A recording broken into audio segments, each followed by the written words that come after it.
it wonderful film, The New Dawn in Himalaya. What's your opinion about it? Because our subject is the environment protection. What's your opinion about that film? I think the environment today is in great danger because we are degrading the environment on a daily basis.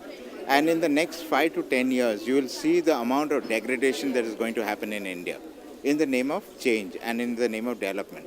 I'm not saying we shouldn't have change and we shouldn't have development and we shouldn't have more jobs.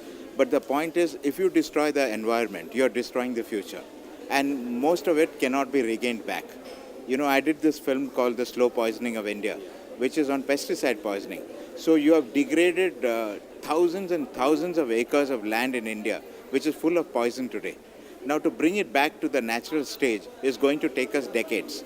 And poison has got into our breakfast, lunch and dinner. So you completed mass communication journalism. What's the difference between ancient journalism and modern journalism? I think that time we lived in a different age altogether. You know, we did not have internet. Okay, we didn't have fancy cameras. We didn't have fancy technology. So our way of learning was very different. You know. But today you have modern tools, you have the internet, you have technology. Look at how radio has changed. Look at how television has changed. Look at how easy it is today to make a film with a camera, which you can pack into a little bag and keep it with you. So everything has changed.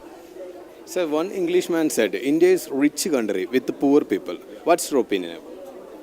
I think it is very rich in terms of natural resources. It is very rich in terms of culture. But the fact of the matter is we are losing our resources and we are losing our culture. We are all the time talking about how rich a culture is India. But my point is, if the culture is so rich, look at the way we treat our women in our country. Look at the way we treat our environment. Look at the way we drive on the roads. You know, where is the culture? What culture are we talking about? Look at the dowry system. Look at the caste system. You know, we need to open our minds to build a new culture rather than hanging on to something saying that we have a great culture. If you had one, bring it back. Thank you. Thank you very much, sir. Thank you. Thank you.